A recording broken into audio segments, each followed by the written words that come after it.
bet with Interbet only. They're a fantastic site. I've never had any issues with them. They are very professional. There's never a problem. You deposit money, 2 seconds later it's in your account. You withdraw, which I do very occasionally, and I believe it's also 2 seconds it's in your account.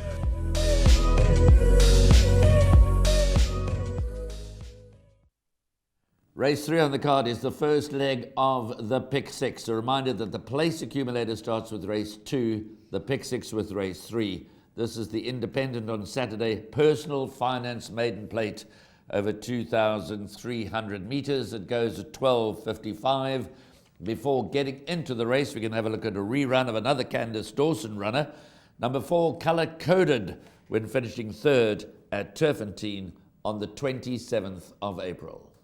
Pretty in Pearls, Japan approval, color-coded is one pace, but Pretty in Pearls now comes at Japan approval. Color-coded's in third as Japan approval gives another kick. In second is Pretty in Pearls, who's under the Musi Yeni drive and starting to come quickly. Pretty in Pearls, that's the horse you want to be with. She now quickens up and she goes bang. There goes Pretty in Pearls to beat Japan approval. Color-coded behind that. Well, Sheldon, 8 battling maidens line up for the first leg of the Pick 6. It's over 2,300 meters. Before getting to Color Coded, we've got the usual mob that run in maidens over this time, the trip. Bombay Circus, Giant's Castle, some improvement of late. Blazing Light knocking at the door, second in his last 2 starts. Color Master, after an indifferent start to his career, suddenly coming to hand and showing some ability. And of course, the long time and very frustrating maiden, the Green Gallant. So that's the opposition that Color Coded faces. She's been priced up 15-10. She's a 3-year-old daughter of Zoffany. We saw her running third behind Pretty in Pearls in that rerun on the 27th of April, which is not long ago, by the way. It's only like 10 days ago. She kind of went a little bit up and down in the closing stages for me. I'm not quite sure how to read the form. She's 15-10, but unlike the Candice Dawson runner in the second, where we're confidently expecting Expeditioner to win, I'm a little nervous about Color Coded. I'm going to go wide in the first leg of the Pick 6, and I'm going to go wide in the place accumulator in the bipot. She might come home on the bridle, but that's the way it is. I'm a little nervous about Color Coded.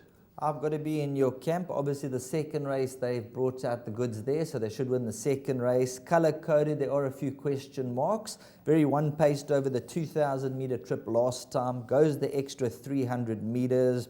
When you dissect the form line, there's been 3 winners from the Pashasha run, and then the 3rd and 4th placed horse from the Night Lily form line have come through to win.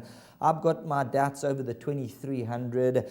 The only thing that I can say is I've eliminated the Grey Lingari runners. So number 3, Bombay Circus, I'm willing to go against that. Number 7, Color Master, and we've given up on number 8, the Green Gallant. So when it comes down, push comes down to shove, I think number 6, Blazing Light. If you go back 3 runs, the 6 Hot Fix form line, there's been 4 or 5 winners from that form line. I think Color Coded has most to fear from number 6, Blazing Light. Absolutely on your page. In fact, I'm very close to saying that Blazing Light at 4-1 and 9-2 offers a lot of better value than Color Coded at 15-10. But a winner is a winner. And as I said, if Color Coded comes home lonely, I wouldn't be surprised. But if she runs unplaced, I wouldn't be surprised. So I certainly wouldn't be rushing to take the 15-10 Color Coded. I also make Blazing Light the principal threat. I'm probably not quite as brave as you are to completely ignore the Grey Lingari form, but I understand fully where you're coming from, because although they're all well exposed in this kind of race, you know, any of them can win. Giant's Castle for me is also an interesting runner, my 3rd choice. And I'll tell you why. He's been so badly behaved at the gates, but Nate Cotson has persevered. And he must believe that the perseverance at some stage is going to pay off. And he's starting to show signs of coming to some kind of form. He's very limited as reflected by his merit rating. But he could certainly be a factor in a race like this. We're not going to labour the point. Color Coded is the early favourite. She's much more lightly raced than the opposition. She's a filly, 3-year-old filly against some of older geldings, etc. The form is there for everybody to see. Both Sheldon and I make Blazing Light the principal threat, but I don't trust Color Coded. My name's Danny Diliberto, founder of Ladles of Love. It was founded back in 2014. Communities we work with are all over the peninsula, and we're working with 138 beneficiaries now. We've grown exponentially. We've been able to do that because of all the kindness that we have experienced from individuals and corporates such as Interbet, who just want to be part of the change.